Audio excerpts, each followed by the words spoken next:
Баршаңызға қайырлы күн, сіздермен Алтын. Бүгін сіздермен шоколадты құлпынай рецептісімен бөлісемін. Бұл рецепт өте оңай дайындалады, бар болғаны санаулы ғана ингредиенттер. Міндетті түрде видеоны соңына дейін қараңыздар. Бізге қажет ингредиенттер бұл құлпынай шоколад, ақ шоколад және шпажка таяқшалары. Ең алдымен құлпынайды жақсылап жуып, кептіріп сүртіп аламыз. Шоколадтарды водяной баняда ертіп аламыз. Ертілген шоколадқа құлпынайды жағына аунатамыз. Қасыңызға ұзындау ыдыс қойып қойыңыз. Шпажка таяқшаларын ыдысқа салып отырамыз. Олар бір-біріне жабысып қалмауы керек. Өте оңай, ешқандай да қиындығы жоқ. Жай ғана алып шоколадқа малаймыз. Одан соң құлпынайды жарты сағатқа тоңазытқышқа салып қоямыз.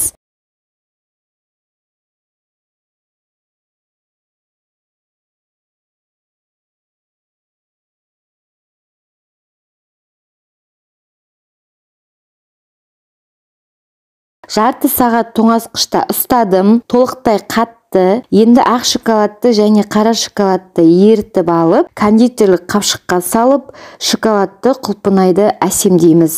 Ұшын кішкентай етіп кесіп, құлпынайды әсемдеп шығамыз. Өздеріңіз қалауларыңызша әртүрлі өрнектер, түрлі орнаменттер салсаңыздар болады. Барлығын қайтадан ыдысқа салып отырамыз. Өрнектер жасап, үгітілген жаңғаққа кокос жаңқасына аунатамыз. Әсемделген құлпынайларды тағы да 10-15 минуттай тоңазытқышта ұстаймыз. Содан соң шпажка таяқшаларынан босатып, кекстің арнайы қағаздарына орналастырамыз. Міндетті түрде жасап көріңіздер, сіздерге ұнайды деген ойдамын. Ұнаса лайк басып, каналыма тіркеліп кетіңіздер.